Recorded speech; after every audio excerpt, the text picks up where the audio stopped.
সূরাতুল বাকারা 168 নম্বর আয়াত। আমার রব আল্লাহ সুবহানাহু ওয়া তাআলা বলেন, হে পৃথিবীর মানব সম্প্রদায়, কুলু মিম্মা ফিল আরদি হালালান তাইয়্যিবা, আমি আল্লাহ তাআলা জমিনে তোমাদের জন্য যা হালাল করেছি, যা পবিত্র করেছি, সেটাই শুধু তোমরা ভক্ষণ করো। ওয়ালা তাত্তাবিউ খুতুওয়াতিশ শাইতান, সাবধান তোমরা শয়তানের পথ, শয়তানের পদাঙ্ক অনুসরণ করবে না। ইন্নাহু লাকুম আদুউম মুবিন, কারণ শয়তান হচ্ছে তোমাদের প্রকাশ্য শত্রু। বলেন নাউযুবিল্লাহ। আমাদের একদম প্রকাশ্য শত্রু হচ্ছে শয়তান। সুতরাং তোমরা শয়তানের অনুসরণ করো না। শয়তান তোমাদেরকে সবসময় অবৈধ পথে কিভাবে ইনকাম করা যায় এগুলো দেখায় দেয়। আজকে আলোচনা করব ইনশাআল্লাহ হারাম উপার্জনের কুফল সম্পর্কে, হারাম উপার্জনের বিধান সম্পর্কে আলোচনা করব ইনশাআল্লাহ। আল্লাহ রাব্বুল আলামিন মানুষকে তৈরি করেছেন, ভিতরেরটা সাউন্ড একটু কমাইতে হবে। মানুষের তৈরি করার অন্যতম উদ্দেশ্য হচ্ছে ইবাদত বন্দেগী করবে আল্লাহ তাআলার। আল্লাহ পাকের ইবাদত বন্দেগী করার জন্য আল্লাহ তাআলা মানুষকে তৈরি করছেন, আমাদেরকে সৃষ্টি করছেন। এই কথা, এটা আমার কথা নয়, পৃথিবীর কোনো মানুষের কথা নয়, স্বয়ং আল্লাহ তাআলা কোরআনুল কারীমের মধ্যে ইরশাদ করেছেন। আল্লাহ তাআলা বলেন, ওয়ামা খালাকতুল জিন্না ওয়াল ইনসা ইল্লা লিয়াবুদুন, আমি আল্লাহ তাআলা মানুষকে এবং জিন জাতিকে সৃষ্টি করেছি আমি আল্লাহ পাকের ইবাদত আর বন্দেগী করার জন্য। সুবহানাল্লাহ। মানুষ ইবাদত বন্দেগী করার জন্য আল্লাহ তৈরি করেছেন। কিন্তু এখানে অত্যন্ত গুরুত্বপূর্ণ একটা বিষয় আমাদের বোঝার আছে। মানুষ ইবাদত করবে, ইবাদতের পাশাপাশি অন্য কিছু করতে পারবে না, বিষয়টা এমন না। তার ইবাদত যেন ঠিকমতো করতে পারে, এটার জন্য যা যা দরকার ওই সব কিছু করা ইবাদতের অন্তর্ভুক্ত।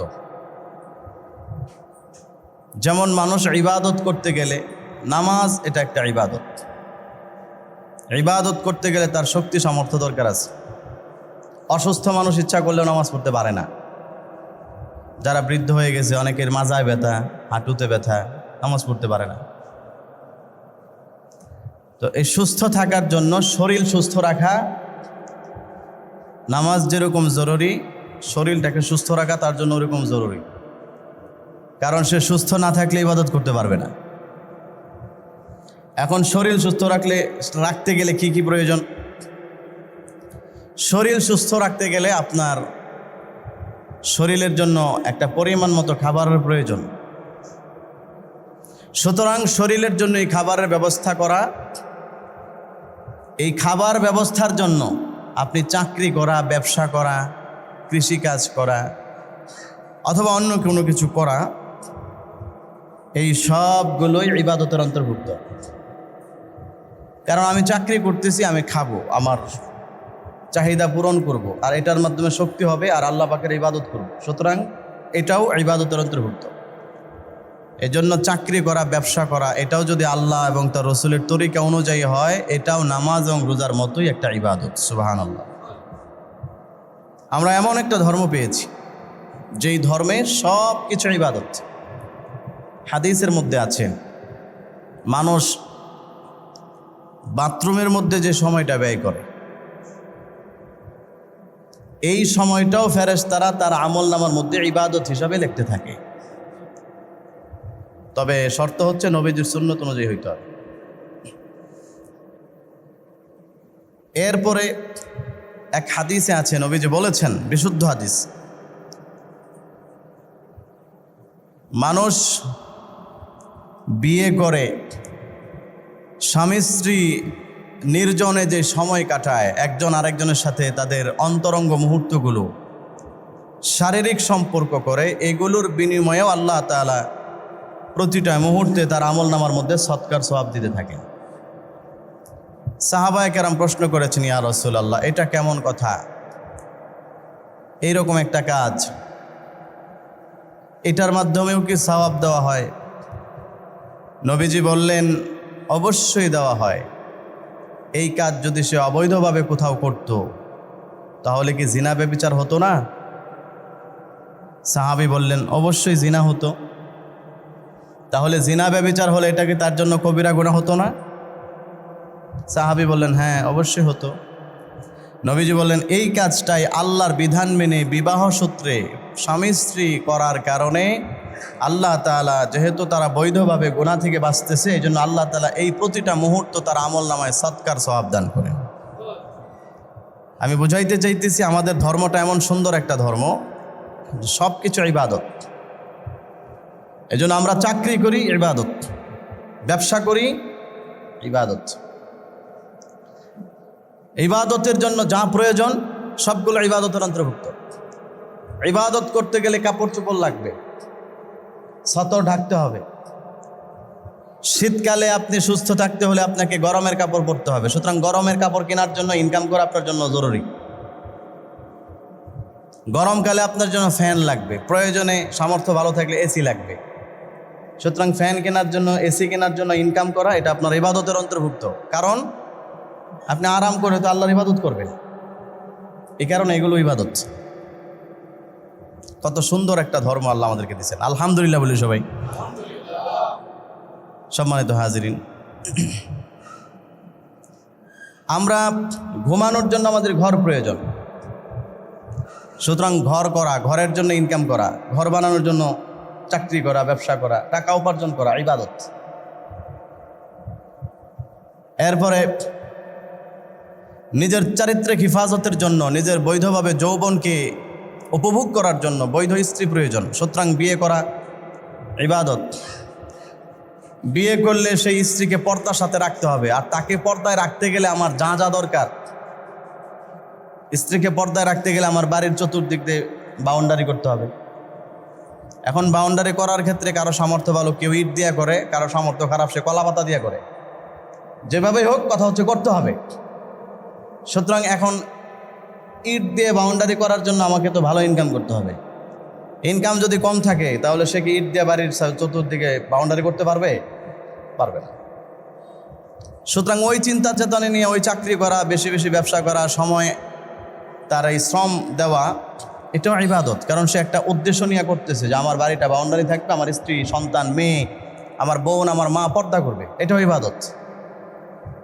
মোট কথা, চলার জন্য গাড়ি লাগবে, আপনার গাড়ির ব্যবস্থা দরকার, ইনকাম করেন, গাড়ি কিনেন, এটাও আপনার ইবাদতের অন্তর্ভুক্ত হবে।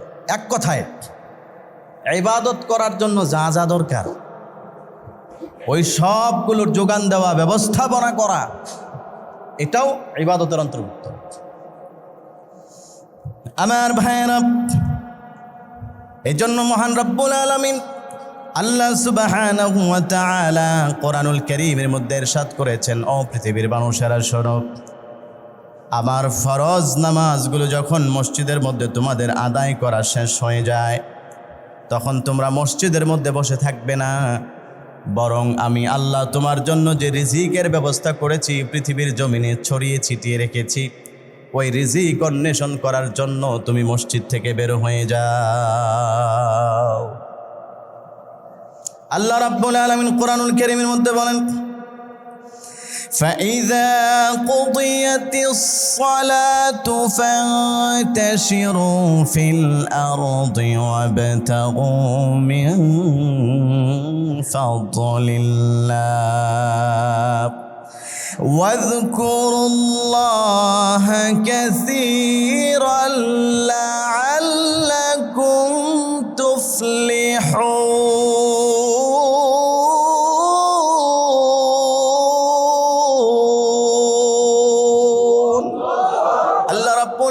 বলেন সূরাতুল জুমআ, ও পৃথিবীর মানুষেরা, যখন তোমাদের নামাজ যখন আদায় করা শেষ হয়ে যায়, তখন তুমি তোমার কাজের মধ্যে বের হয়ে যাও।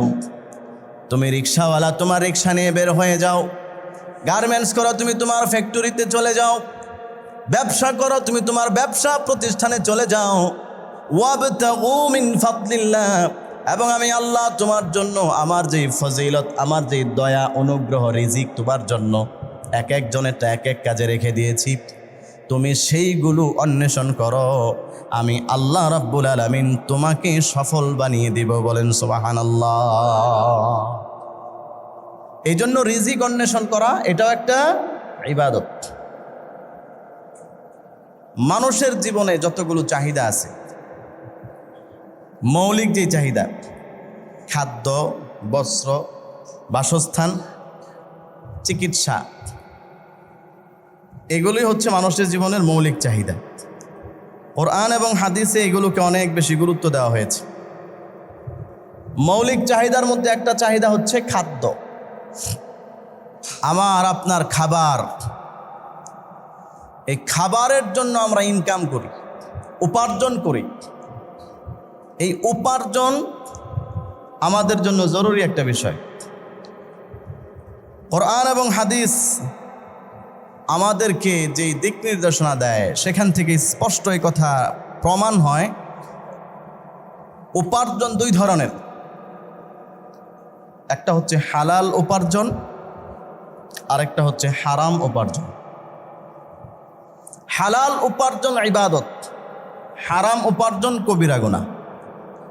হালাল উপার্জন জান্নাতে যাওয়ার কারণ হবে, আর হারাম উপার্জন জাহান্নামে যাওয়ার কারণ হবে। হালাল উপার্জন করা ফরজ, আর হারাম উপার্জন থেকে বেঁচে থাকা ফরজ।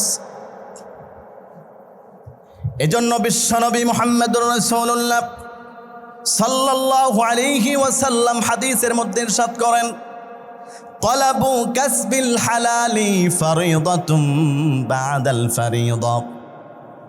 আল্লাহর নবী বিশ্বনবী মুহাম্মদুর রাসূলুল্লাহ সাল্লাল্লাহু আলাইহি ওয়াসাল্লাম বলেন, হে আমার উম্মতেরা শোনো, হালাল উপার্জন করা আমি আল্লাহ রাব্বুল আলামিনের পক্ষ থেকে আমার নির্দিষ্ট ফরজগুলো আদায় করার পরে সেটাও আরেকটা ফরজ বিধান। হালাল ইনকাম করা এটা একটা ফরজ বিধান, এটা তোমাদের জন্য ফরজ। এটা আমি আল্লাহ তাআলা তোমাদের জন্য বিধান দিয়েছি যে তোমরা ইনকাম করতে হবে। এই জন্য ইনকাম করা এটা আবশ্যক। ইনকাম করা এটা আমাদের সকলের জন্য আবশ্যক। আরেকজনের উপরে নির্ভরশীল হওয়া, এ ব্যাপারে কখনো ইসলাম মানুষকে উদ্বুদ্ধ করে না। এজন্য কোরআন এবং হাদিস থেকে যতটুকু প্রমাণ পাওয়া যায়, ইসলামে নিকৃষ্টতম বৈধ জিনিস হচ্ছে দুইটা। এর মধ্যে একটা হচ্ছে ভিক্ষা করা। যদি কারো কাজ করার সামর্থ্য থাকে, সে কিছু একটা করতে পারে, তাহলে তার জন্য মানুষের কাছে হাত পাতা এটা সবচেয়ে নিকৃষ্টতম হালাল। তার মানে কেমন যেন ইসলাম না পাইরা এটার বৈধতার বিধান দিয়েছেন। এই জন্য পৃথিবীর সমস্ত আম্বিয়া আলাইহিস সালাতু ওয়াস সালাম নিজের জীবিকা নির্বাহের জন্য কাজ করেছেন। এমনকি আমাদের নবী বিশ্ব নবী মুহাম্মদুর রাসূলুল্লাহ সাল্লাল্লাহু আলাইহি ওয়াসাল্লাম ইচ্ছা করলেই আল্লাহ রাব্বুল আলামিন বারবার ওনাকে অফার দিয়েছেন, আমি আপনার জন্য উহুদ পাহাড় স্বর্ণের বানায় দেই, আপনি সারা জীবন শাহেনশার হালতে কাটাতে পারবেন, আপনার কোনো রকম পিছুটান থাকবে না। পৃথিবীর রাজা বাদশারা পর্যন্ত অর্থনৈতিকভাবে আপনার চাইতে অসচ্ছল থাকবে, আপনার জন্য আমি এটা করে দেই। কিন্তু নবীজি বলেছেন, না, আমি কখনো এটা চাই না। আল্লাহুম্মা আহয়িনি মিসকিনান, হে আল্লাহ আপনি আমাকে মিসকিন হিসেবে দুনিয়াতে বাঁচিয়ে রাখেন। ইয়া রাব্বাল আলামিন, আপনি আমাকে মিসকিন হিসাবে দুনিয়া থেকে উঠায় নিয়েন। ওয়াহশুরনি ফি জুমরাতিল মাসাকিমিন, এবং আপনি আমাকে কিয়ামতের দিন মিসকিনদের সাথে হাসর নাসর করায়েন। এই জন্য নবীজি নিজে কাজ করতেন। খাদিজা রাদিয়াল্লাহু তাআলা আনহার এখানে নবীজি কাজ করেছেন। ওনার ব্যবসা বাণিজ্য দেখাশোনা করে যে ইনকাম হতো সেটা দিয়ে তিনি তিনার বিবাহের মহরের ব্যবস্থা করেছেন, সংসার চালিয়েছেন। হাদিসের মধ্যে আছে, আমার আপনার নবী বলেন, এই পৃথিবীতে আল্লাহ রাব্বুল আলামিন যত নবী রাসূল প্রেরণ করেছেন সবাইকে দিয়ে আল্লাহ তাআলা কাজ করিয়েছেন। এমন কোনো নবী নাই যেই নবীকে দিয়ে আল্লাহ তাআলা ছাগলের রাখালি করায় নাই। তার মানে এই কাজ করানোর মাধ্যমে তারা তাদের জীবিকা উপার্জন করত। সুতরাং নিজের জীবিকা উপার্জন করার জন্য হালাল পথে কাজ করা এটা কখনোই কোনো লজ্জার বিষয় হতে পারে না। হালালভাবে যে কোনো কাজ করা মানুষ জীবিকা নির্বাহের জন্য, এটা প্রশংসনীয় বিষয়, এটা কখনো লজ্জার নয়। সুতরাং কেউ যদি ফুটপাতে জুতা বিক্রি করে, কেউ যদি রাস্তাঘাটে ঝালমুড়ি বিক্রি করে, কেউ যদি চানাচুর আর বুট বিক্রি করে, কেউ যদি বাসের মধ্যে উঠে দেখা যায় অনেক সময় হেল্পারের মতো অনেক হকাররা অনেক কিছু বিক্রি করে, এটা কখনোই কোনো লজ্জার বিষয় নয়। এটা তার পরিবার চালানোর জন্য, তার পেট চালানোর জন্য আল্লাহ তাআলা তার জন্য হালাল এবং বৈধ দিয়েছেন। বলেন সুবহানাল্লাহ। বরং লজ্জার বিষয় তো হচ্ছে সেটা যেটা আরেকজনে কামাই করে, কিন্তু কিছু কিছু সন্ত্রাস আর চাঁদাবাজারা গিয়ে সেগুলো মানুষ থেকে জোরপূর্বকভাবে আদায় করে ফেলে। কথা বলুন ঠিক কিনা? ওইটা হারাম। কিন্তু ইনকাম করা, সেটার জন্য হালাল যেই কোনো কাজ করা এটা হারাম নয়, এটা হালাল। প্রয়োজনে মেথরের কাজ করা এটা হালাল, প্রয়োজনে মুচির কাজ করা, জুতা সেলানো এটা হালাল। আমার ভাইয়েরা, একজন হাদিস বর্ণনাকারী আছেন, মুহাদ্দিসিনে কেরাম চিনেন, অনেক বড় মুহাদ্দিস, কিন্তু ওনার উপাধি হচ্ছে মুচি। ওনার উপাধি মুচি কেন?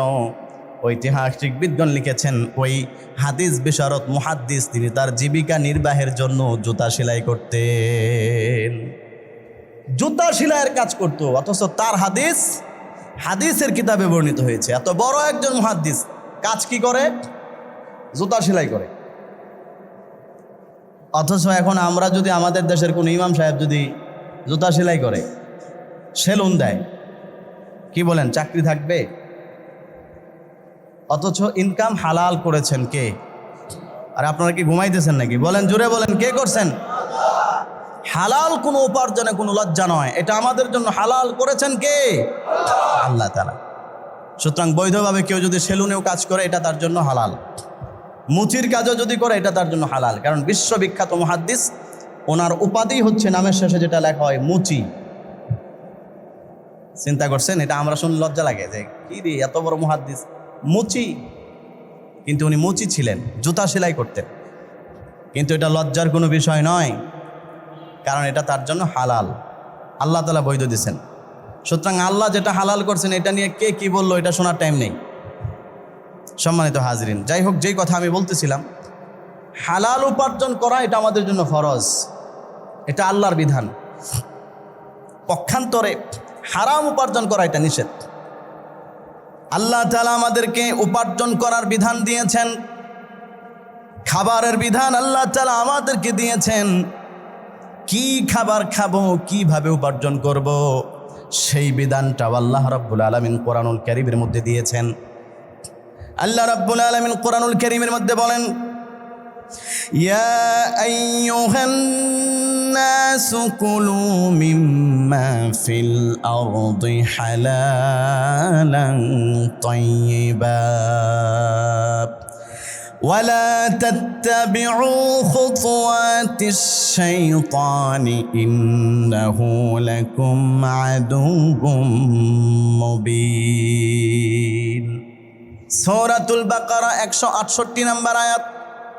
আমার রব আল্লাহ সুবহানাহু ওয়া তাআলা বলেন, হে পৃথিবীর মানব সম্প্রদায়, কুলু মিম্মা ফিল আরদি হালালান তাইয়্যিবা, আমি আল্লাহ তাআলা জমিনে তোমাদের জন্য যা হালাল করেছি, যা পবিত্র করেছি, সেটাই শুধু তোমরা ভক্ষণ করো। ওয়ালা তাত্তাবিউ খুতুওয়াতিশ শাইতান, সাবধান তোমরা শয়তানের পথ, শয়তানের পদাঙ্ক অনুসরণ করবে না। ইন্নাহু লাকুম আদুউম মুবিন, কারণ শয়তান হচ্ছে তোমাদের প্রকাশ্য শত্রু। বলেন নাউযুবিল্লাহ। আমাদের একদম প্রকাশ্য শত্রু হচ্ছে শয়তান। সুতরাং তোমরা শয়তানের অনুসরণ করো না। শয়তান তোমাদেরকে সবসময় অবৈধ পথে কিভাবে ইনকাম করা যায় এগুলো দেখায় দেয়। শয়তান তোমাদেরকে দেখা দেয় যে ঘরে বসে বসে মানুষ থেকে তো তুমি চাঁদাবাজি করলেই তোমার পেট চলে যাবে, সুতরাং তুমি ওই পথ অবলম্বন করো। কিন্তু আল্লাহ বলেন না, সাবধান, শয়তানের কথা মেনে শয়তানের কথাকে ফলো করে কখনোই আমি আল্লাহ তাআলার দেওয়া বিধানের বিরুদ্ধে যাওয়া যাবে না। আমি আল্লাহ তোমাদের জন্য বিধান দিয়েছি ইনকাম করো, আর শয়তান তোমাকে শিখায় দেয় চাঁদাবাজি করো, তোমাকে চাঁদাবাজির পথ ধরা যাবে না, কারণ ওইটা হচ্ছে শয়তানের পথ। কথা বলেন ঠিক কিনা? আজকে আমাদের দেশের এই সোনার বাংলায় বড় দুঃখজনক ঘটনা একের পর এক ঘটেই যাচ্ছে। দেশের বিভিন্ন জায়গায় বিভিন্ন মার্কেটে চাঁদাবাজের যন্ত্রণায় ব্যবসায়ীরা আজকে ঠিকমতো ব্যবসা পর্যন্ত করতে পারতেছে না। কথা বলেন ঠিক না বেঠিক? এমনভাবে গিয়ে তাদের উপর আক্রমণ করে, বিভিন্ন ব্যবসা প্রতিষ্ঠানে বিভিন্ন আড়তে তাদের কাছে গিয়ে এমনভাবে টাকা পয়সা দাবি করে, মনে হয় যেন এটা তার বাপদাদার সম্পত্তি, মনে হয় যেন এটা তার বাপদাদার সম্পত্তি যে তাকে দিতেই হবে। এবং আমাদের দেশে আমরা এমনও ঘটনা দেখেছি, চাঁদা না দেওয়ার কারণে অনেক মানুষকে নৃশংসভাবে হত্যা পর্যন্ত করা হয়েছে। কথা বলুন ঠিক কিনা? আপনারা দেখেছেন আমাদের এই বাংলাদেশে গত শুক্রবার একটা ভিডিও ভাইরাল হয়েছে, মিটফোর্ড হাসপাতালের সামনে পুরান ঢাকায় সোহাগ নামে একজন ভাঙ্গারি ব্যবসায়ীকে আমাদের দেশের কিছু কুখ্যাত সন্ত্রাসী এবং চাঁদাবাজেরা তাকে পাথর মেরে যে নির্মমভাবে হত্যা করেছে, পৃথিবীর কোনো বিবেকবান মানুষ সেই ভিডিও দেখার পরে সে তার জায়গার মধ্যে ঠিক থাকতে পারবে না। ঠিক কিনা বলেন? এই অবস্থাগুলো আজকে কেন? কারণ তারা হারাম উপায়ে ইনকাম করার জন্য পাগল পারা হয়ে গিয়েছে। আপনাদের কাছে জানতে চাই, বলেন তো, চাঁদাবাজির ইনকাম, চাঁদাবাজির উপার্জন, এটা কি হালাল নাকি হারাম? সবাই মুখ খুলে জোরে বলেন, এটা হালাল নাকি হারাম? এটা হারাম করেছেন আল্লাহ তাআলা। আল্লাহ তাআলা কোরআনুল কারীমের মধ্যে বলেছেন, লা তাকুলু আমওয়ালাকুম বাইনাকুম বিল বাতিল, তোমরা অন্যায় পন্থায় একজন আরেকজনের সম্পত্তি ভোগ করো না। পৃথিবীর মানুষেরা অন্যায় পন্থায় একজন আরেকজনের সম্পদ আত্মসাৎ করো না, এই বিধান দিয়েছেন আল্লাহ তাআলা। কিন্তু আমরা দেখি শুধুমাত্র এই ঘটনায় নয়, মাত্র তো সোহাগের ঘটনা একটা ভাইরাল হয়েছে, এই জন্য সব দেশের মানুষ জানতে পারছে, মানুষ সেটার পক্ষে এবং যারা এই কাজগুলো করেছে তাদের নিন্দা করতেছে। কিন্তু এরকম আড়ালে আরও কত হাজার হাজার সোহাগের ঘটনা রয়ে গেছে, যারা দিনের পর দিন মাসের পর মাস আমাদের দেশের চাঁদাবাজদের দ্বারা লুণ্ঠনের শিকার হচ্ছে, কিন্তু তারা সব মুখ বুজে সহ্য করতেছে, কাউকে বলার পারতেছে না, কোনো কিছু তারা মানুষের সামনে প্রকাশও করতে পারতেছে না। আমাদেরকে মনে রাখতে হবে, এটা আমাদের জন্য আল্লাহ তাআলা অবৈধ করেছেন, এটা আমাদের জন্য বৈধ নয়। এই অবস্থা থেকে ফিরে আসতে হবে। আমরা শত বোঝানোর পরেও, বিভিন্নভাবে পদক্ষেপ নেওয়ার পরেও তাদেরকে এই কাজগুলো থেকে বিরত রাখা যাচ্ছে না। একের পর এক এই ঘটনাগুলো আমাদের চোখের সামনে ভাসছে, একের পর এক বিভিন্ন ভিডিওগুলো আমাদের চোখের সামনে ভেসে আসতেছে, যা আমাদের দেশের কতিপয় চাঁদাবাজেরা চাঁদাবাজি করে ব্যবসায়ীদেরকে শান্তিতে ব্যবসা পর্যন্ত করতে দিতেছে না। এটার কারণ হচ্ছে আমাদের দেশে যদি এই অবৈধভাবে ইনকাম, মানুষের উপর লুণ্ঠন আর চাঁদাবাজি যারা করে তাদেরকে যেই বিধান, যেই শাস্তির বিধান, সেই পরিপূর্ণ শাস্তি যদি দেওয়া হতো, তাহলে কোনো চাঁদাবাজ কখনো এই ধরনের দুঃসাহস দেখানোর মতো সাহস দেশের মধ্যে করতো না। ঠিক কিনা জোরে বলেন? সম্মানিত হাজিরিন, এই জন্য সব সময় মনে রাখতে হবে, আল্লাহ যেটা আমার জন্য হালাল করছেন সেটা হালাল, প্রশংসনীয়, কিন্তু আল্লাহ তাআলা যেটা নিষেধ করেছেন সেটা হারাম এবং সেটা তার জাহান্নামে যাওয়ার কারণ হবে। আল্লাহ আমাদেরকে বোঝার তৌফিক দান করুক, বলেন আমিন। এই যে মানুষ অবৈধ পন্থায় উপার্জন করে, অবৈধ পন্থায় তার রিজিক সে অন্বেষণ করে, এগুলো কেন করে? কোরআন এবং হাদিস থেকে সেটার কয়েকটা কারণ আপনাদের সামনে উপস্থাপন করব ইনশাআল্লাহ। এক নাম্বার কারণ হচ্ছে তাকওয়া শূন্য হৃদয়। যার অন্তরের মধ্যে তাকওয়া নাই, আল্লাহর ভয় নাই, সেই লোকটাই অবৈধভাবে ইনকাম করে, সেই লোকটাই অবৈধভাবে উপার্জন করে। কারণ সে মনে করে যে আমাকে চলতে হবে, খেতে হবে, এখন হালাল পন্থায় আসলো নাকি হারাম পন্থায় আসলো এই চিন্তা তার মাথার মধ্যে নেই। এই জন্য সে যেভাবে মন চায় সেভাবে করে। আমার ভাইয়ারা, হাদিসের মধ্যে আছে আল্লাহর নবী সাল্লাল্লাহু আলাইহি ওয়াসাল্লাম বললেন, ও আমার সাহাবীরা, তোমরা আল্লাহ তাআলাকে পরিপূর্ণভাবে লজ্জা করো। আল্লাহ তাআলাকে যেমন ভয় করা দরকার সেমন ভয় তোমরা করো, ওই রকম লজ্জা তোমরা করো। সাহাবায়ে কেরাম বললেন, আলহামদুলিল্লাহ, আমরা তো আল্লাহ তাআলাকে পরিপূর্ণভাবে লজ্জা করি। আল্লাহর নবী বললেন, শোনো, পরিপূর্ণ লজ্জা বলতে বোঝানো হয়েছে মানুষ তার মেধাটাকে কখনো অবৈধ পন্থায় কখনো ব্যয় করবে না। এটাই হচ্ছে আল্লাহকে পরিপূর্ণ ভয় করা, এটাই হচ্ছে আল্লাহকে পরিপূর্ণ লজ্জা করা। ওই রকমভাবে একজন মানুষ তার পেটকে সব ধরনের হারাম এবং হারাম কাজের যত উৎস আছে এই সমস্ত খাবার থেকে নিজের পেটকে হেফাজত করবে, তার মানে হচ্ছে সে আল্লাহকে লজ্জা করে। এইরকমভাবে মানুষ মৃত্যু এবং মৃত্যুর পরবর্তী যেই বিপদের সময়গুলো আছে ওগুলোকে স্মরণ করবে, তার মানে হচ্ছে ওই ব্যক্তিটা আল্লাহকে লজ্জা করে। ওই রকমভাবে যেই ব্যক্তি দুনিয়ার চাকচিক্য লোভ লালসাকে ছেড়ে দিয়ে আল্লাহর বিধান মতো চলে, নবীজি বলেন ওই লোকটাই প্রকৃতপক্ষে আল্লাহকে বেশি লজ্জা করে। সবচাইতে লজ্জার বিষয় হচ্ছে এটা যে আল্লাহ তাআলা যে বিধান দিয়েছেন এটা মানব, আল্লাহ যে বিধান দিয়েছেন সেটা, আল্লাহ যে বিধান নিষেধ করেছেন আমি সেটা করব না। তার মানে হচ্ছে এই লোকটা আল্লাহকে লজ্জা করে। আর কেউ যদি আল্লাহর বিধানকে অবজ্ঞা করে তার মানে হচ্ছে এই লোকটা আল্লাহ তাআলাকে লজ্জা করে না। এরপরে দেখেন, অন্য আরেক হাদিসের মধ্যে আছে আল্লাহ রসুল বলেন, যখন তোমার লজ্জা থাকে না, ফাসনা বিমা শিতা, তখন তুমি যা ইচ্ছা তাই করো। যার লজ্জা নাই সে যা ইচ্ছা তাই করতে পারে।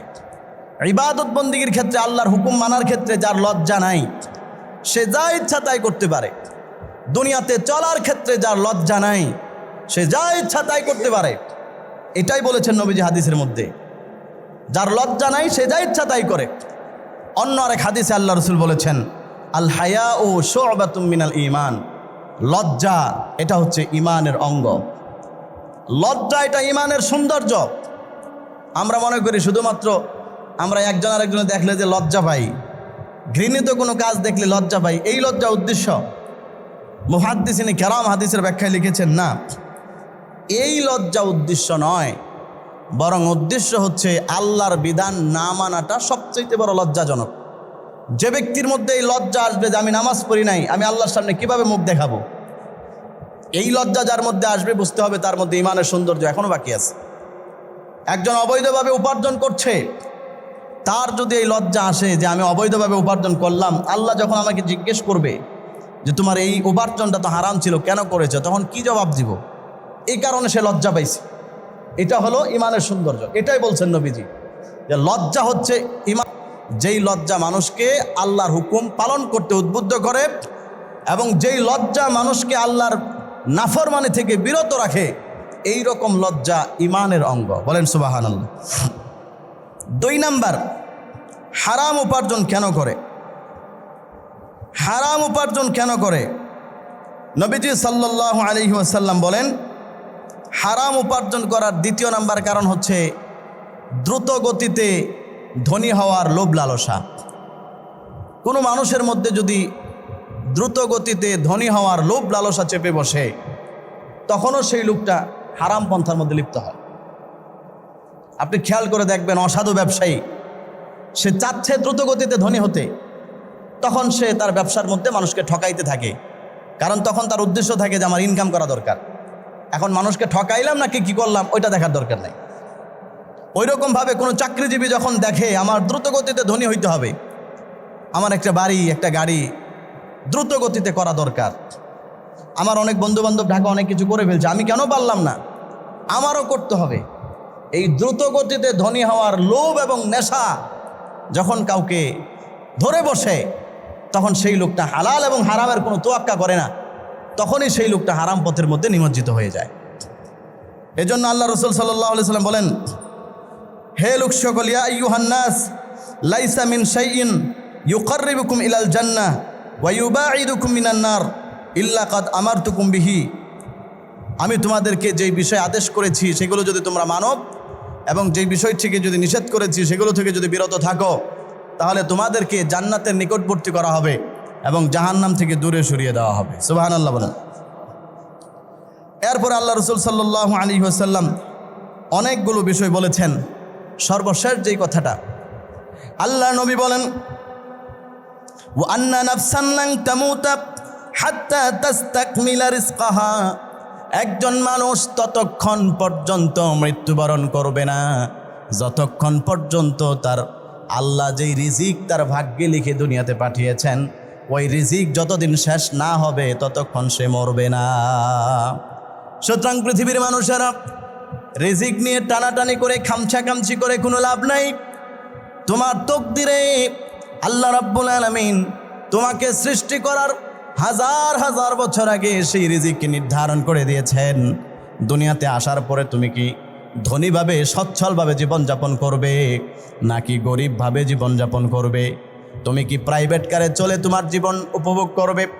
তুমি কি এসি রুমের মধ্যে থেকে তোমার জীবনকে উপভোগ করবে নাকি ভাঙ্গা ঘরের মধ্যে থেকে থেকে তোমার জীবনটা শেষ হবে?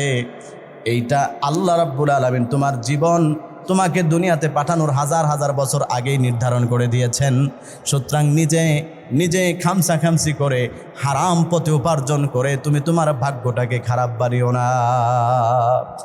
জবাব তোমাকে আল্লাহর কাছে দিতে হবে। তকদিরে যতটুকু আছে ততটুকুই পাইবা। খামসাখামসি করে কোনো রকম লাভ নাই। সবর করো, শুকুর করো, আল্লাহর কাছে দোয়া করো। আল্লাহ যদি তোমার তকদিরে বাড়ায়া দেয় রিজিক, তখন তুমি কাজ কম করলেও তোমার রিজিক অটোমেটিকলি তোমার কাছে চলে আসবে। সুবহানাল্লাহ। হারাম পন্থায় যেতে হবে না, হালাল পন্থায় আল্লাহর কাছে চাও। কি বলেন, আল্লাহ তাআলা কি হালাল পন্থায় মানুষকে কোটিপতি বানাতে পারেন কি পারেন না? সবাই বলেন পারেন কি পারেন না? আমাদের দেশের মধ্যে হাজার নয় এরকম লক্ষ লক্ষ মানুষ আছে যারা স্বাচ্ছন্দ্যে মানে সুন্দরভাবে জীবনযাপন করতেছে হালাল পন্থায়। বড় ব্যবসায়ী ভালো দামি গাড়িতে চড়ে, ভিআইপি বাসায় থাকে হালাল পন্থায়। তাকে সেই সুযোগটা দিয়েছেন কে? সুতরাং কেউ যদি অসচ্ছল থাকে আল্লাহকে তাকে দেওয়ার মতো যোগ্যতা আল্লাহর নাই, তাহলে আল্লাহ তাআলার কাছে চাইতে হবে। হারাম পন্থায় যাওয়া যাবে না, আল্লাহর কাছে চাইতে হবে যে আল্লাহ আপনি আমাকে হালাল পন্থায় দেন।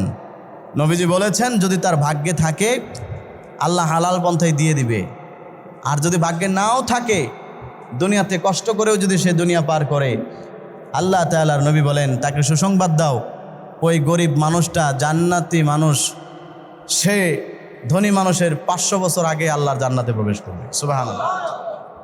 তাহলে এটা কত বড় সুসংবাদ। দুনিয়াতে মানুষ বাঁচে কতদিন? 50-60 বছর বাঁচে, এরপরে তো আর বেশি দিন বাঁচে না। সুতরাং দুনিয়াতে হারাম পন্থায় রিজিক অন্বেষণ করা, নিজের আমলকে গুনাহ দিয়ে ভরপুর করা, এটা সবচাইতে বড় বোকা মানুষের কাছে। আল্লাহ আমাদেরকে বেঁচে থাকার তৌফিক দান করুন। আমার ভাইয়ারা, এই জন্য আল্লাহর রসুল বলেন প্রত্যেকটা জ্ঞানী মানুষের উচিত হচ্ছে সে যেন তার পরকাল নিয়ে ভাবে, সে যেন তার পরকাল নিয়ে চিন্তা করে। কারণ হচ্ছে এই দুনিয়াটাই কিন্তু তার জন্য শেষ নয়, পরকাল কিন্তু আমাদের সবার জন্য আছে। আমি আবারও বলছি, আমার এই বয়ান এই ওয়াজ শুধু তাদের জন্য যারা পরকাল বিশ্বাস করে। এখানে যদি এমন কেউ থেকে থাকে সে মনে করে আমার জন্য পরকাল বলতে কিচ্ছু নাই, খোদার কসম করে বলছি তার জন্য আমার কোনো কথা নাই। সে যেমনে মন চাই সামনে চলুক, কিন্তু আমরা যারা বিশ্বাস করি আল্লাহর সামনে আমাকে দাঁড়াতে হবে, আল্লাহর সামনে জীবনটার হিসাব আমাকে আপনাকে দিতে হবে। তাদের হাতে এবং পায়ে ধরে বলছি অবৈধ পথে কোনো রকম উপার্জন করা যাবে না। কারণ হচ্ছে এই উপার্জনটার হিসাব আমাকে আপনাকে আল্লাহর সামনে পেশ করা লাগবে। নবীজি সাল্লাল্লাহু আলাইহি ওয়াসাল্লাম বলেন, লা তাজুলু কদামা ইবনি আদম মিন ইনদি রাব্বিহি হাত্তা ইউসআলা আন খামসিন। আল্লাহর নবী, বিশ্ব নবী রাহমাতাল লিল আলামিন, তিনি ইরশাদ করেন কাল কিয়ামতের মাঠে ভয়াবহ দিনে, এমন একটা ভয়াবহ দিন যেই দিন আমার আপনার পাশে পৃথিবীর কেউ এসে দাঁড়াবে না। আল্লাহর কোরআন বলছে যেদিন আমার সন্তান, যার জন্য আমি আজকে চুরি করি, ও পৃথিবীর বোকা মানুষেরা, যারা সন্তানের জন্য বাড়ি করে রেখে যাও, চুরির টাকায় চাঁদাবাজির টাকায় সন্তানের জন্য দামি বাড়ি আর গাড়ি করে রেখে গেলা, ওই সন্তান কিয়ামতের দিন তোমার পাশে দাঁড়াবে না। আল্লাহ রাব্বুল আলামিন কোরআনুল কারীমের মধ্যে বলেন, ইয়াউমা ইয়াফিরুল মারউ মিন আখিহি ওয়া উম্মিহি ওয়া আবিহি ওয়া সাহিবাতিহি ওয়া বানিহি। কিয়ামতের দিন এমন একটা বিভীষিকাময় ভয়াবহ অবস্থা তৈরি হবে, যেই দিন কেউ কারো কাছে আসবে না, কেউ কারো পরিচয় দিবে না। সন্তান তার বাবাকে সরাসরি অস্বীকার করবে, যেই দিন মা তার সন্তানকে অস্বীকার করবে, যেই দিন বাবা তার সন্তানকে অস্বীকার করবে, যেই দিন কেউ কাউকে জিজ্ঞেস করার কোনো টাইম নাই। কোরআনের আরেক আয়াতে আল্লাহ বলেছেন, যেই দিন একজন আরেকজনকে আর চোখে দেখে দেখে না দেখার বান করে চলে যাবে। না জানি আজকে বিপদের দিনে সে আমার কাছে কোনো হেল্প চাইতে আসে কিনা, সহযোগিতা চাইতে আসে কিনা। এই কারণে আমার প্রিয়জনেরা, আমার স্ত্রী, আমার ভাই, আমার বাবা, আমার মা, আমার সন্তান, তারা আমাকে পিছনে ফেলে চলে যাবে। ওই ভয়াবহ দিনে আল্লাহর সামনে আমাকে আপনাকে দাঁড়াইতে হবে। আল্লাহ রাব্বুল আলামিন যেই দিন ভয়ানক রূপে বিচার কার্যক্রম করার জন্য বসবেন, যেই দিন আল্লাহ তাআলা মানুষকে কড়া গণ্ডায় হিসাব দিবেন, নবীজি বলেন ওই দিন 5 প্রশ্নের উত্তর দেওয়া ছাড়া পৃথিবীর কোনো মানুষ এক চুল পরিমাণ আল্লাহর সামনে থেকে লড়তে পারবে না, এক চুল পরিমাণে দিক সেদিক সে হতে পারবে না। আল্লাহর সামনে তাকে জবাব দিতে হবে। এই 5টা প্রশ্নের মধ্যে একটা প্রশ্ন হচ্ছে, আল্লাহর নবী বলেন তাকে জিজ্ঞেস করা হবে আন মালিহি, তোমার সম্পদ সম্পর্কে। আমাকেও আমার সম্পদ সম্পর্কে জিজ্ঞেস করা হবে, আপনাদেরকেও আপনার সম্পদ সম্পর্কে আল্লাহ একটা প্রশ্ন করবেন। সম্পদের ব্যাপারে 2টা প্রশ্ন আল্লাহ তাআলা করবেন। এক প্রশ্ন হচ্ছে মিন আইনা ইকতাসাবাহু, ও মানুষ বলো তুমি সেই সম্পদ কিভাবে অর্জন করেছিলে। সম্পদের মালিক তো হয়েছো ভালো কথা, কিন্তু কেমনে অর্জন করছো সেটার হিসাব আমার কাছে দাও। ওয়া আইনা মিন আইনা ইকতাসাবাহু ওয়া ফিমা আনফাকা, এবং কোথায় সেই সম্পদগুলোকে তুমি ব্যয় করেছ সেটার হিসাবও আমি আল্লাহর কাছে দিতে হবে।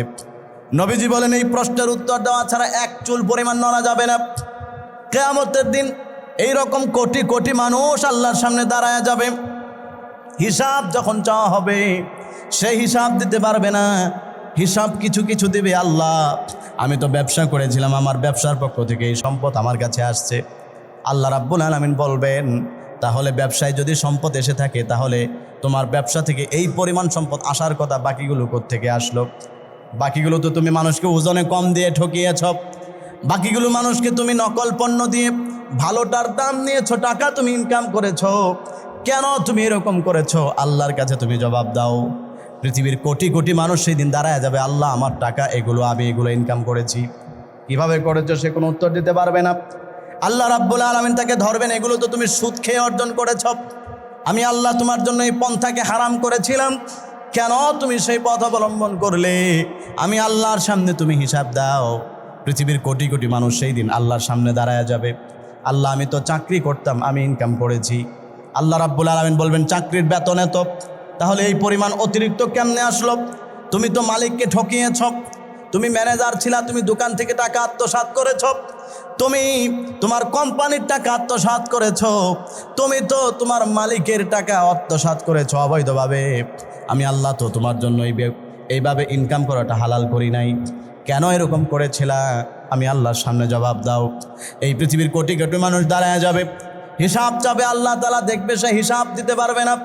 ইনকাম করেছে ঘুষ খেয়ে, ইনকাম করেছে সুদ খেয়ে, ইনকাম করেছে চাঁদাবাজি করে, মানুষের রক্ত চুষে চুষে সে টাকা ইনকাম করেছে, দুনিয়াতে মজ মাস্তি করে চলেছে, দুনিয়ার কারো কাছে তার হিসাব দেওয়া লাগে নাই, দুনিয়ার ক্ষমতার জোরে সে পার পেয়ে গেল, দুনিয়ার বিভিন্ন সুযোগ সুবিধা সে ভোগ করলো।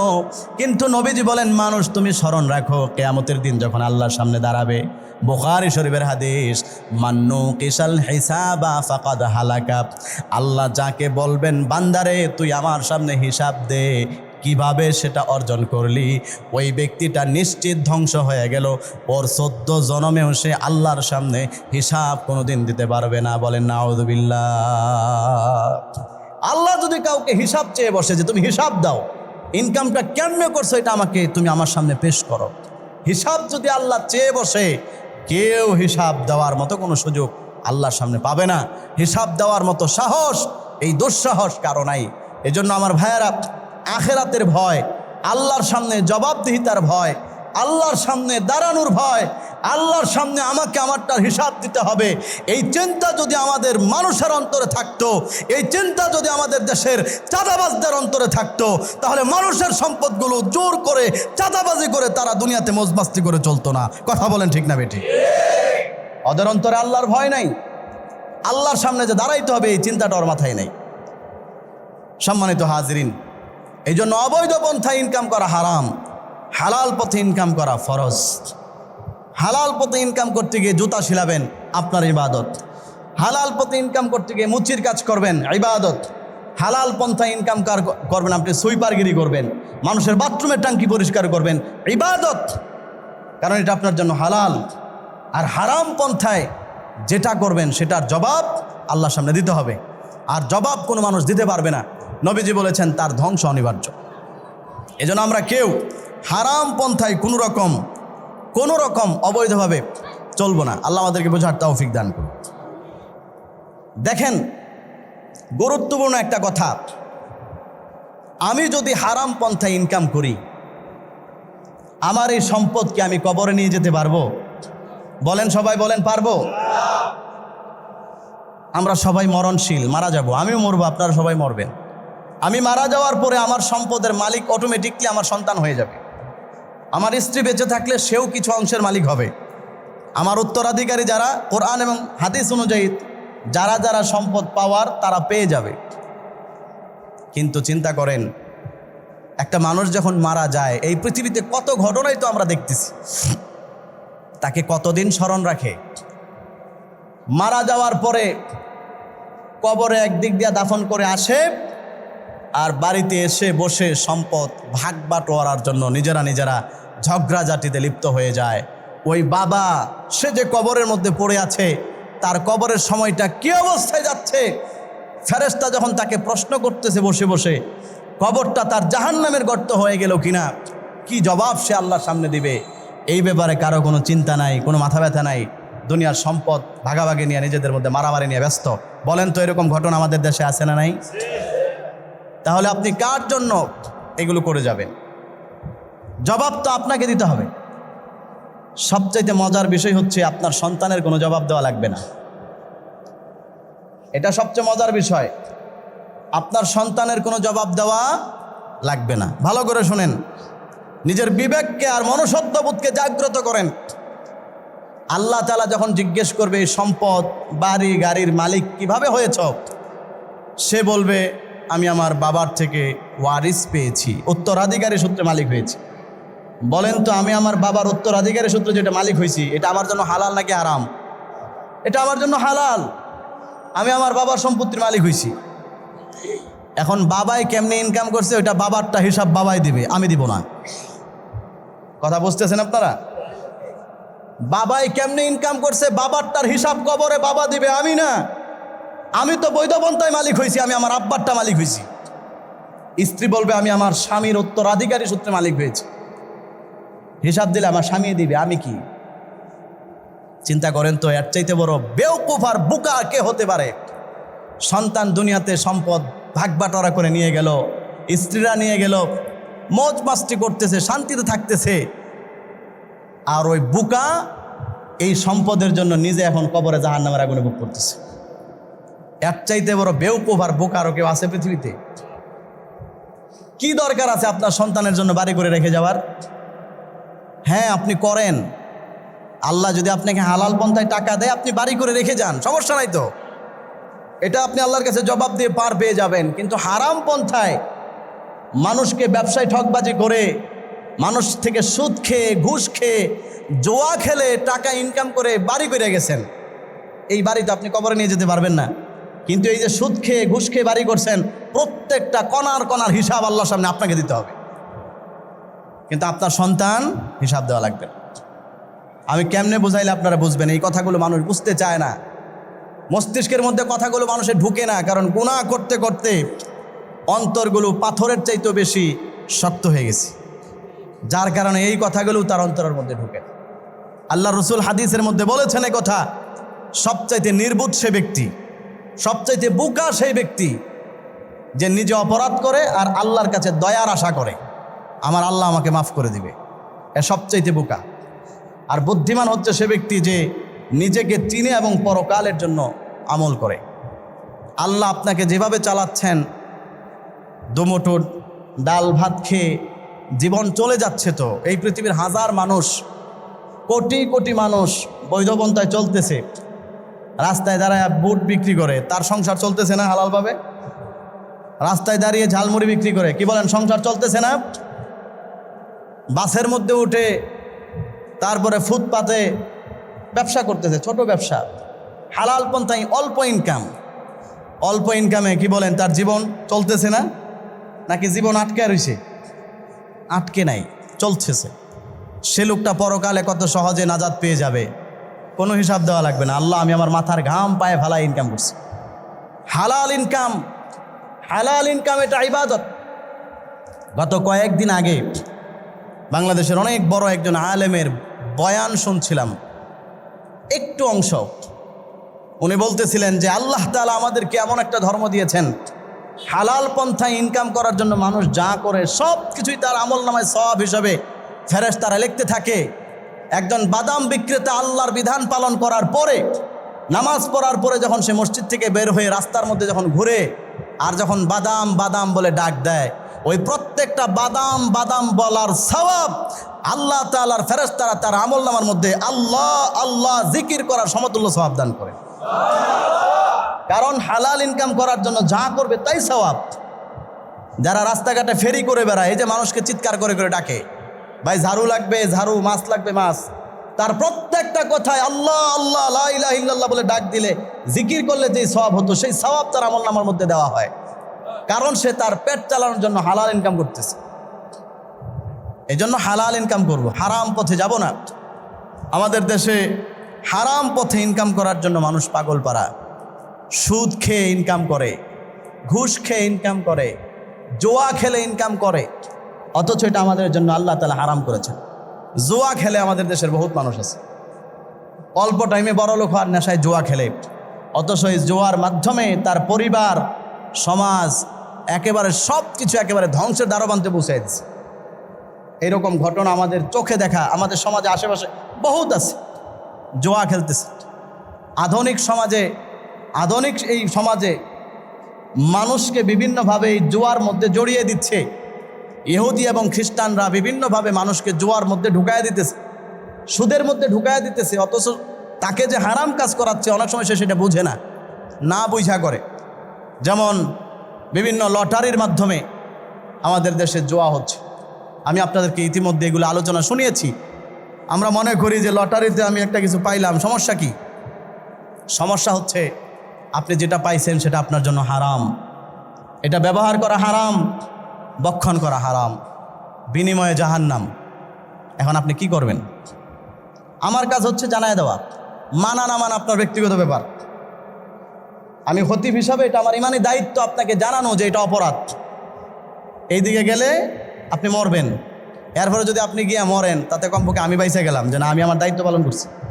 এখন তুমি মরো, মনসা মইরা শুটকি হয়ে যাও, এটা আমার দেখার দরকার নেই। আমার দায়িত্ব এটা জানায় দেওয়া। আধুনিক সভ্যতায় অনেক মানুষ জুয়ার যে আধুনিক রূপগুলো আছে, আমি আপনাদেরকে দুইটা রূপ শোনায়া যাই আজকে। জুয়ার আধুনিক যত রূপ আছে এর মধ্যে একটা হচ্ছে বর্তমানে কবুতর রেস হয়। বিভিন্ন জায়গায় কবুতরকে ট্রেনিং দিয়ে কবুতরের মাধ্যমে রেস হয়। এগুলো জুয়া, এগুলো জুয়া এর অন্তর্ভুক্ত, জুয়ার সাদৃশ্য, এগুলো হারাম। এই ইনকাম হারাম এবং কবিরা গুনাহ। আধুনিক সভ্যতায় বেচা কিনা দুই প্রকার। ফিকহের কিতাবে হেদায়ার মধ্যে, ফতোয়া শামিতে, বাদায়ুস সানায়ে সহ যতগুলো ফতোয়ার গ্রহণযোগ্য কিতাব আছে সব মুফতিয়ানে কেরাম একমত, যতগুলো হারাম বেচা কিনা আছে এর মধ্যে একটা হারাম বেচা কিনা হচ্ছে, যেটা বেচা কিনা অবৈধ, সেটা হচ্ছে কোনো পণ্য নির্ধারণ না করে বিক্রি করা, এটা হারাম। নবীজি নিষেধ করেছেন, মুসলিম শরীফের হাদিস, নাহা রাসূলুল্লাহ সাল্লাল্লাহু আলাইহি ওয়াসাল্লাম আন বাইইল গরার, আল্লাহর নবী তোমাদেরকে ধোঁকাবাজি বিক্রি থেকে হারাম করেছেন। ধোঁকাবাজি বিক্রির ব্যাখ্যা হচ্ছে কোনো মাল নির্ধারণ না করে বিক্রি করা, এটা হারাম। ফিকহের কিতাবে অনেকগুলো উদাহরণ আছে, যেমন একটা উদাহরণ হচ্ছে ছাগল বিক্রি করা, যে এই গোয়ালের মধ্যে ছাগল আছে, কয়টা আছে ওটা বলে নাই, চুক্তিতে বিক্রি করে ফেলছে, এখানে ছাগল আছে, যা আছে তাই, এত টাকা। এই পণ্য নির্ধারণ না করে এই বিক্রিটা হারাম। অনেক মানুষ এগুলো করে কারণ এই মাসআলাগুলো তারা জানে না। আমি আশাবাদী তারা জানার পরে এগুলো থেকে ফিরে আসবে। আমি খায়ের খা ভালোবাসি, আমি চাই একজন মানুষ ভুল পথে না চলুক, এই জন্য জানাই দিচ্ছি। এরকম বেচা কিনা হয়। এইরকমভাবে মাছ এই পুকুরের মধ্যে বিক্রি করা হয়, না ধরে বিক্রি করা হারাম এবং কবিরা গুনাহ। এই ইনকাম সোর্স হারাম। যেরকম বিক্রি করা হলো, আপনাকে 2000 টাকায় আজকের দিন সারাদিনে যা ধরে নিতে পারেন, এটা জুয়ার অন্তর্ভুক্ত এবং হারাম। নির্দিষ্ট করে বিক্রি করলে জায়েজ, কিন্তু অনির্দিষ্টভাবে এইভাবে বিক্রি করা হারাম। এই কথাগুলো বলার উদ্দেশ্য হচ্ছে আমরা যদি কেউ এই ভুলের মধ্যে থাকি যেন ফিরে আসি, কারণ আল্লাহ তাআলার সামনে আমাকে আপনাকে দাঁড়াইতে হবে। অনেক সময় না জানার কারণে আমরা করি। যদি কেউ না জানার কারণে করে থাকি এগুলো, অবৈধ কোনো ইনকাম যদি করে থাকি, সুদ, ঘুষ, মাদক, জুয়া, আমরা তাওবা করব আল্লাহর কাছে। কারণ আল্লাহ তাআলা ঘোষণা দিয়েছেন, বান্দা যখন ভুল বুঝে যে আমি যা করছি আর করবো না, আল্লাহ তাআলা তার পিছনের সব গুনাহগুলি সাথে সাথে মাফ করে দেয়। শুধু মাফ করেই ক্ষান্ত নয়, নবীজি বলেন তার সেই গুনাহগুলো আল্লাহ তাআলা নেকির ধারা পরিবর্তন করে দেয়। সুবহানাল্লাহ। তার মানে যত গুনাহ ছিল এগুলোকে আল্লাহ নেকি দিয়ে দেয়।